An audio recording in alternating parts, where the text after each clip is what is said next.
Nara sir, ఇప్పుడు ఒక topic వచ్చింది మన మధ్యలో. ఏమొచ్చిందంటే, ఈ దేవస్థానాలలో తరతరాలుగా మహిళలు కావచ్చు, పురుషులు కావచ్చు, కేశఖండన విషయంలో, కేశఖండన అంటే తలనీలాలు ఇస్తూ వాళ్లకు చెందినటువంటి ఏదైతే జుట్టు ఉందో ఆ జుట్టును దేవుళ్ళకు అర్పిస్తున్నాము, మొక్కులో భాగంగా అర్పిస్తున్నామనే ఒక కాన్సెప్ట్లో, ఒక భక్తిలో, ఒక నమ్మకంలో వాళ్ళు అర్పిస్తున్నారు. ఆ అర్పించే విషయంలో ఆ అర్పణ దేవుడికి పోతుందా, దళార్లకు పోతుందా, ఎవరికి సంబంధం లేకుండా ఒక గాలిగా సంబంధం లేకుండా మొత్తానికి యథేచ్ఛగా బయటకు పోతుందా? దాంట్లో మీ అభిప్రాయం ఏంది? లేడీస్ అయినా జెంట్స్ అయినా కూడా తలనీలాల విషయంలో మీ అభిప్రాయం ఏంది చెప్పండి. యాక్చువల్గా నేను చెప్పాలంటే, ఫస్ట్ ఆఫ్ ఆల్ భారతదేశంలో ఎడ్యుకేషన్ తక్కువ కాబట్టి ఎక్కువ శాతం జనం ఏం చేస్తారంటే ఒకరు చెప్పిన విషయాలు మాత్రమే వింటారు తప్ప వాళ్ళ సొంత నిర్ణయాలు తీసుకోవట్లేదు. కాబట్టి వాళ్ళకు తెలియట్లేదు. ఇదే నిజం. వాళ్ళు ప్రతి ఒక్క వ్యక్తి చదువుకుంటే మాత్రం అన్ని విషయాలు తెలుస్తుంది, వాళ్ళు పెద్దగా ఆలోచిస్తారు. కానీ మన భారతదేశంలో ఇప్పుడిప్పుడే చదువుతున్నారు. ఇప్పుడున్న సమాజంలో ఉన్న కాడికి మొత్తం మూఢనమ్మకాల మీదే ఎక్కువ ఉన్నది. కానీ సార్ చెప్పినట్టు ఈ ఎంటికలు తీసే విషయంలో మాట్లాడుకుంటే పూర్తిగా బిజినెస్. ఎందుకు బిజినెస్ అంటే, ఎంటికలు అనేది ఇప్పుడు దేవుడికని ఇస్తాం, అది ఏం చేస్తాము, ఆయన బయట వేస్తామా, ఆయన పొందలు తీసి పెడతామా అనేది ఉండవు.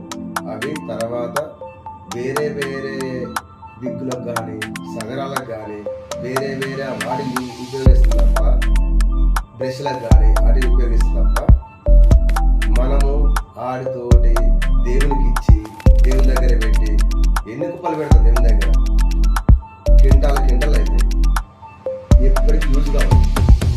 ఆడ పెడితే జనానికి యూజ్ అని చెప్పి మళ్ళీ బిజినెస్ చేసి వాటిని మళ్ళీ మనకే ఇస్తున్నారు లేని వ్యక్తులకు. అదే బడతలతోనే పుడతారు, వాడు బడతలే ఉంటుంది, మరి వాడేమి ఇవ్వాలి? కాబట్టి మళ్ళీ చెప్తున్నాను, ఇది ఓన్లీ బిజినెస్ పరంగా మాత్రమే ఉపయోగపడేది మాత్రమే, అంతే తప్ప మన మూఢనమ్మకాలు మానేసి మనం నిజాయితీగా, మన స్వచ్ఛందంగా ఎడ్యుకేషన్తో మన సొంత నిర్ణయం మనకు ఆలోచించే శక్తి మనకు నేర్చుకుంటే ఇలాంటి క్వశ్చన్కు చాలా ఈజీగా ఆన్సర్ ఇవ్వచ్చు. మూఢనమ్మకాలు నమ్మకూడదు. చాలా బాగుంది, మీరు చెప్పింది బాగుంది. తలనీలాల విషయంలో మాత్రం చాలా క్లియర్గా చెప్పినారు, మీరు వివరణ ఇచ్చినారు. అయితే వీటిని అరికట్టాలంటే ఎవరు ముందడుగు వేయాలి? భార్యల, భర్తల, ప్రజాప్రతినిధుల, లేదంటే సామాజిక కార్యకర్తల, ఇంకెవరైనా ఆర్గనైజేషన్సా? ఎవరు ముందుకు రావాలి? దీనికి మెయిన్ విషయం ఏంటంటే, ఫస్ట్ మనం మారాలి. ప్రజాప్రతినిధులు చెప్తారు, జనరల్ వాళ్ళు చెప్తారు, ఈచ్ అనే ప్రతి వ్యక్తులు చెప్తారు. ఎందుకంటే వాళ్ళ రద్దు కోసం చెప్తారు. కానీ ఫస్ట్ ఆఫ్ ఆల్ మనం మారాలి. ఓటు విషయంలో మనం ఎట్లయితే వాళ్ళు ఇస్తున్నారు, మనం తీసుకుంటున్నాం అనుకుంటున్నామో, అదే విధంగా కూడా వాళ్ళు చెప్తున్నారు, మనం వింటున్నాం అని చెప్పేసి వాళ్ళు చెప్పిందని వింటున్నాం. ఫస్ట్ ఆఫ్ ఆల్ మనం మారి, మనం నేర్చుకొని, మనం తెలుసుకుంటే ఆ సమస్యకు పరిష్కారం మనకనే దొరుకుతుంది.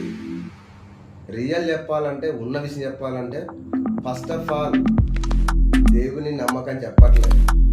ఓన్లీ మనశ్శాంతిగా మనం ఉండడం కోసము మాత్రం పోవాలి, గుడికి పోవాలి, మన మనశ్శాంతిగా ఉండాలి, ప్రశాంతత కోసం పోవాలి. అంతే తప్ప అతను ఏమో ఇస్తాడు, మనమేం తీసుకుంటామని అసలే ఉండదు. మనం పోయేది మన ప్రశాంతత, ఆ గుడి యొక్క గొప్పతనాలు, వాళ్ళు కట్టించిన విషయాలు తెలుసుకోవాలి, దాని యొక్క చరిత్ర తెలుసుకోవాలి. దాని చరిత్రను చూసుకొని నేర్చుకొని మనం ఇక్కడ చెప్పాలి తప్ప వరాలు గిరాలు వేరే వేరే ఏమి ఉండవు. ఓన్లీ ఉండేది ఒకే ఒక్కటి ఏంటంటే, మనం ప్రశాంతత కోసం పోతాము, అక్కడ కూర్చుంటాము, జ్ఞానం చేస్తాము, మనకు కొన్ని సమస్యను పరిష్కరించుకుంటాము, బయటికి వెళ్తాము, మళ్ళీ మన పని మనం చేసుకోవాలి. దేవుడు కానీ వచ్చి మనకి సమస్య పరిష్కరించాడు, మన పని మనం చేయకపోతే పక్కన వ్యక్తి కూడా మన పని చేయడు. మనం పని చేస్తేనే పక్కన వ్యక్తి కూడా గౌరవిస్తాడు. మనం గౌరవించాలంటే ఫస్ట్ పని చేయాలి. పని చేయాలంటే మనం నేర్చుకోవాలంటే చదవాలి. చదువు అన్నిటి కారణం మూలం ఒకటే ఎడ్యుకేషన్. ఎడ్యుకేషన్ ఉంటే అన్నిటికీ సమాధానం దొరుకుతాయి. మూఢనమ్మకాలు కానీ, ఈ దేవుళ్ళు కానీ, ఈ మనమారుడు కానీ, ఇది మెయిన్ ముఖ్యం. ఇది ఉంటే 100% మనకు తెలిసినట్టే. సూపర్ అండి, అడ్వకేట్ నాగరాజు గారు చాలా బాగా చెప్పారు. ఒకటే కానీ ఇక్కడ తరతరాలుగా 100కు 90% మంది ప్రజలు నమ్మకాలలో లేదా భయభ్రాంతులలో, అంటే ఆ శక్తులు ఏం చేస్తామనే అనే ఒక భయభ్రాంతులలో కావచ్చు, ఒక ఇన్ఫీరియారిటీలో కావచ్చు. ఎందుకు ఇన్ని తరాలుగా ఉంటున్నాయి? ఒక 10% మంది మాత్రమే నాస్తికులుగా లేదా మానవవాదులుగా మాత్రమే వస్తున్నారు. 90% మంది పూర్తిగా దైవభక్తిలో, ఆ దైవభక్తి అంటే హిందూయిజం కావచ్చు, ఇస్లామిజం కావచ్చు, క్రిస్టియానిటీ కావచ్చు, ఏదైనా కావచ్చు. 90% మంది ప్రజలు మతాలలోనే ఎందుకు ఉంటున్నారు? ఒక 10% మాత్రమే అవేర్నెస్తోని వాళ్ళు స్వతంత్రంగా ఎందుకు బతుకుతున్నారు?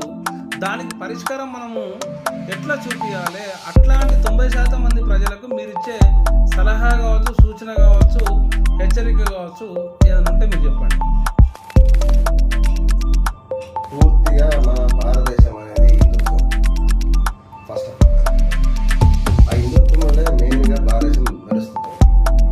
దీంట్లో మెయిన్గా అగ్రకులాల వాళ్ళు ఏం చేశారంటే వాళ్ళ లబ్ధి కోసం, వాళ్ళ భవబల కోసం మనం బానిసం చేయాలని, అంటే మెయిన్గా ఎవరైతే తక్కువ జాతి వాళ్ళు వాళ్ళని మనం అగ్ర కులాల వాళ్ళ కింద పనిచేయాలనే ఉద్దేశంతో ఒక దేవుడైనా క్రియేట్ చేసుకున్నాం.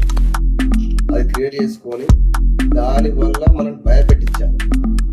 అది కూడా క్షత్రియులు అనే వ్యక్తులు యాక్చువల్గా బ్రాహ్మణీస్ ఏం చేశారంటే మెయిన్గా హిందుత్వాన్ని బాగా ఎక్కువగా అందరికీ నేర్పి వాళ్ళ మాయలు, మంత్రాలు, మూఢనమ్మకాలు ఎక్కువ చెప్పి రాజులకు, ఆ రాజులు ప్రజల మీద రుద్ది